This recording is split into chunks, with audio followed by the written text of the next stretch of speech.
स्वागत है बच्चों आप सबको शिक्षा संकल्प 2.0 में। तो आप लोगों के बीच हम फिर से क्लास 10th के लिए फिजिक्स लाए हैं, जो आज हम लोग चैप्टर 2 को पढ़ेंगे, जिसका नाम है प्रकाश के अपवर्तन। तो प्रकाश के अपवर्तन में जितना भी वीवीआई ऑब्जेक्टिव क्वेश्चन है उस सबको जो है इस वीडियो में आपको देखने को मिलेगा। तो शुरू से अंत तक आप लोग वीडियो पर बना रहिए, आप लोगों को बहुत से फायदा होने वाला है, ठीक है, जो 2024 के एग्जाम में पूछने वाला है। तो देखिए फर्स्ट क्वेश्चन यहाँ पर लिखा हुआ है, जो फर्स्ट क्वेश्चन है वो कह रहा है आपका कि प्रकाश के अपवर्तन के कितने नियम हैं। ठीक है, प्रकाश के अपवर्तन के कितने नियम हैं। अगर एग्जाम में पूछ दे कि प्रकाश के अपवर्तन के कितने नियम हैं तो याद रखिएगा कितना होगा आंसर 2 होगा। कितना होगा 2। कौन से लेंस में वास्तविक एवं आभासी दोनों प्रकार के प्रतिबिंब बन सकते हैं। अगर एग्जाम में पूछ दे कि कौन से लेंस में वास्तविक आभासी दोनों प्रकार के प्रतिबिंब बन सकते हैं तो आपका आंसर होगा उत्तल लेंस में। यानी उत्तल लेंस ऐसा है जिस लेंस में आपका वास्तविक भी और आभासी दोनों प्रकार के क्या बनते हैं, प्रतिबिंब बनते हैं। देखिए क्वेश्चन नंबर 3, एक उत्तल लेंस से 30 सेंटीमीटर की दूरी पर, एक उत्तल लेंस है कितने सेंटीमीटर के, 30 सेंटीमीटर की दूरी पर एक वस्तु रखी गई है। लेंस से उतने ही दूरी पर वास्तविक प्रतिबिंब प्राप्त होता है। तो लेंस की फोकस दूरी होगी, यानी हमको लेंस की क्या बताना है बच्चों, फोकस दूरी बताना है।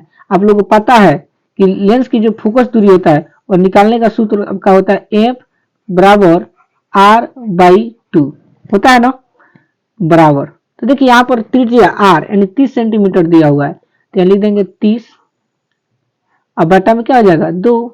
अब काट दीजिए 15 दूनी 30 यानी 15 बार में कटेगा ना, इसलिए हमारा आंसर क्या होगा 15 सेंटीमीटर, याद रखना।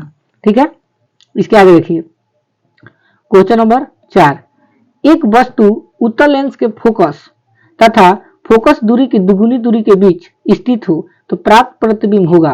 यानी कोई वस्तु है जो उत्तल लेंस के फोकस तथा फोकस दूरी की दुगुनी दूरी के बीच स्थित है तो कैसा प्रतिबिंब उसमें बनेगा, तो उसमें जो है वास्तविक, उल्टा तथा आवर्धित होगा, याद रखना, यानी option number C. Question number 5 को समझिए, किसी शब्दकोश में दिए गए छोटे अक्षरों को पढ़ते समय, यानी कोई भी पुस्तक है या किताब है जब उसको हम लोग छोटे छोटे अक्षरों को पढ़ते हैं उस समय कौन सा लेंस पसंद करेंगे। यानी किसी व्यक्ति को अगर दिखाई नहीं दे रहा है तो उसमें जब चश्मा का यूज नहीं होता है तो चश्मा में कौन सा लेंस लगता है, तो याद रखना 5 जो सेंटीमीटर होता है उसका फोकस दूरी का उत्तल लेंस का प्रयोग होता है। इसलिए किताबों को जो भी व्यक्ति पढ़ता है उसमें जो है अक्षर स्पष्ट दिखाई देने लगता है। क्वेश्चन नंबर 6, क्वेश्चन नंबर 6 आपका कह रहा है कि लाल और नीले वर्ण की किरणों के कांच की सतह पर y में आपतन कोण समान है तथा कांच में अपवर्तन कोण r1 तथा r2 है, तब क्या होगा। तो याद रखना r1 जो होगा ग्रेटर देन r2 होगा, यानी r2 जो होगा r1 से क्या होगा 12 होगा, याद रखना।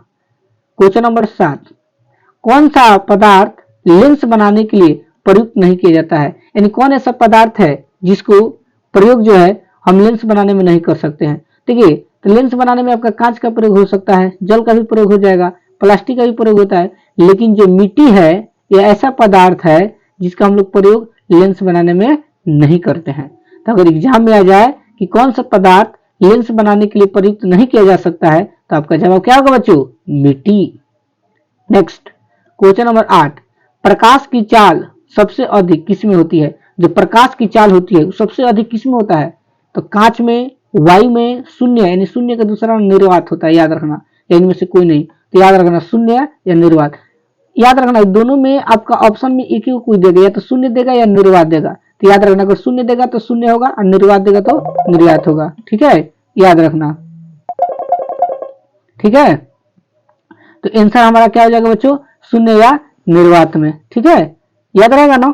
इसके आगे देखिए क्वेश्चन नंबर 9, किसी माध्यम के अपवर्तनांक का मान क्या होता है।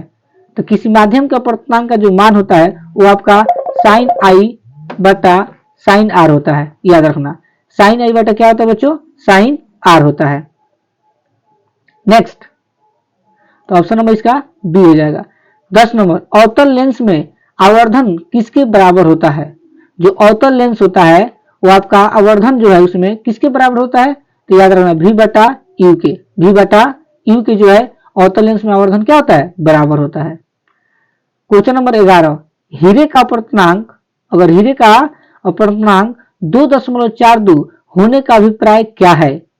तो अगर कोई पूछे कि हीरे का अपवर्तनांक अगर 2.42 तो इसका अभिप्राय क्या है, तो इसका मतलब होता है कि हीरे में प्रकाश का क्रांति कण जो होता है वो शीशी की अपेक्षा क्या होता है, छोटा होता है, यानी ऑप्शन नंबर बी।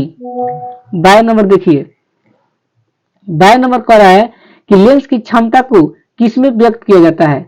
जो लेंस की क्षमता होता है, जो लेंस की क्या होता है बच्चों, क्षमता होता है, उसको किसमें व्यक्त किया जाता है, या लेंस की क्षमता का ऐसा ही मात्रक क्या होता है, तो आप लोग आंसर हो जाएगा मीटर इनवर्स या मीटर के पावर -1। क्वेश्चन नंबर 13, लेंस की क्षमता को किसमें व्यक्त किया जाता है। जो लेंस की क्षमता होता है उसको किसमें व्यक्त किया जाता है, तो फोकस दूरी के दुगुना द्वारा, ठीक है। क्वेश्चन नंबर 14, उत्तल लेंस द्वारा आवर्धित काल्पनिक प्रतिबिंब तब बनता है जब वस्तु रहती है, यानी अगर उत्तल लेंस में कोई भी प्रतिबिंब बन रहा है तो आवर्धित काल्पनिक प्रतिबिंब कब बनता है, जब वस्तु कहाँ रहती है, फोकस और लेंस के बीच, यानी अगर फोकस और लेंस के बीच में कोई भी प्रतिबिंब बन रहा है तो कैसा होगा, आवर्धित काल्पनिक होगा। इसके आगे देखिए क्वेश्चन नंबर 15, विशालक शीशा, जिसको इंग्लिश में हम लोग बोलते हैं मैग्नीफाइंग ग्लास, ठीक है। तो परीक्षा हॉल में आपका विशालक शीशा की जगह पर मैग्नीफाइंग क्या हो जाएगा, ग्लास आएगा, इसका मतलब विशालक शीशा होता है, याद रखना। लेकिन विशालक शीशा कैसा होता है जी, तो उत्तल लेंस होता है, कैसा होता है जी, उत्तल लेंस जैसा। क्वेश्चन नंबर 16, प्रकाश तंतु में प्रकाश का क्या होता है, तो प्रकाश जो तंतु होता है उस प्रकाश का क्या होता है, पूर्ण आंतरिक परिवर्तन होता है। क्या होता है बच्चों, पूर्ण आंतरिक परिवर्तन। क्वेश्चन नंबर 17, निम्नलिखित में किसका अपवर्तनांक अधिक है, तो सबसे जो अपवर्तनांक होता है किसका अधिक होता है, तो हीरा का, याद रखना, ठीक है। हीरा एक कठोर पदार्थ भी है। 18 नंबर, वायु में गमन करती प्रकाश की एक किरण जल में तिरछी प्रवेश करती है, तो यह किरण होगा, यानी अगर वायु में गमन करती है कोई भी प्रकाश की किरण तो जल में कैसी प्रवेश करेगी, तो तिरछी अभिलंब की ओर झुकेगी, ठीक है। आप लोगों को पता है कोई भी अगर हम बाल्टी ले ले, जैसे तुम लोग वो बता रहे हैं, रुक जाओ,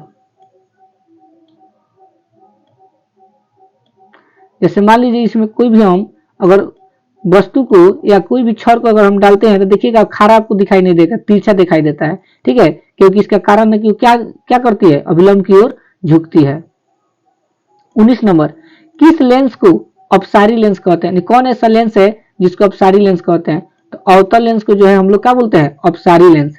एग्जाम में आपका ऐसे भी आता है, याद रखना, अगर आपसे पूछ दे कि अभिसारी लेंस, कौन सा लेंस बच्चों, अभिसारी लेंस, अभिसारी लेंस किसको बोलते हैं, तो याद रखना उत्तल लेंस को, यानी उत्तल जो लेंस होता है, यानी उत्तल लेंस को हम लोग अभिसारी लेंस बोलते हैं और अवतल लेंस को जो है अपसारी लेंस बोलते हैं, ठीक है, याद रहेगा ना। इसके आगे देखिए क्वेश्चन नंबर 20, लेंस के आवर्धन का एसआई मात्रक होता है, तो लेंस के आवर्धन का एसआई मात्रक अगर पूछा जाए तो याद रखना मात्रक विहीन होता है। क्या होता है बच्चों, मात्रक विहीन। अब इसी पर सवाल आपसे उठ रहा है, अगर एग्जाम में आ जाए, अगर आपसे पूछा जाए कि लेंस की क्षमता का एसआई मात्रक बताना है, तो आप लोग लेंस की क्षमता का एसआई मात्रक क्या बोले, मीटर के पावर -100, यानी मीटर इनवर्स होता है। लेकिन अगर इसी की जगह पर आपसे पूछ दे कि लेंस की आवर्धन का एसआई मात्रक बताओ, तो आपका मात्रक विहीन होगा।